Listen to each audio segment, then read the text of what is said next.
ত্রয়োদশ সংসদ নির্বাচনে শেষ পর্যন্ত বিএনপির ৭ বিদ্রোহী প্রার্থী বেসরকারিভাবে বিজয়ী হয়েছেন। ধানের শীষ না পেয়ে তারা স্বতন্ত্র হিসেবে নির্বাচনে প্রতিদ্বন্দ্বিতা করেন। এখন ধানের শীষ ও জোট প্রার্থীদের সঙ্গে তারাও সংসদে যাবেন।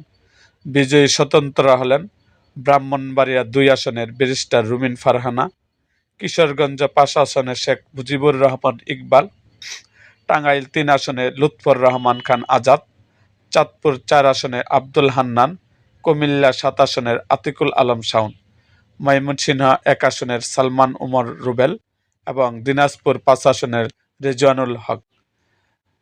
দলীয় নানান উদ্যোগের পরেও ধানের শীষ না পেয়ে শেষ পর্যন্ত সারা দেশে অর্ধশতাধিক আসনে বিএনপির অভিমানী নেতারা স্বতন্ত্র তথা বিদ্রোহী প্রার্থী হিসেবে ভোটের মাঠে থেকে যান।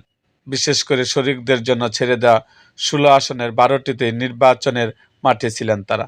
এতে করে তৃণমূল বিএনপির ভোট কার্যত বিভক্ত হয়ে যায়, যে কারণে অধিকাংশ আসনে বিএনপির সমর্থিত জোটের প্রার্থীরা পরাজিত হয়েছেন। ব্রাহ্মণবাড়িয়া ২ আসনটি জমিয়তের সহসভাপতি মাওলানা জুনায়েদ আল হাবিবকে ছেড়ে দেয় বিএনপি। তবে ধানের শীষ না পেয়ে স্বতন্ত্র প্রার্থী হয়ে বহিষ্কৃত হন বিএনপির সহ আন্তর্জাতিক বিষয়ের সম্পাদক ব্যারিস্টার রুমিন ফারহানা।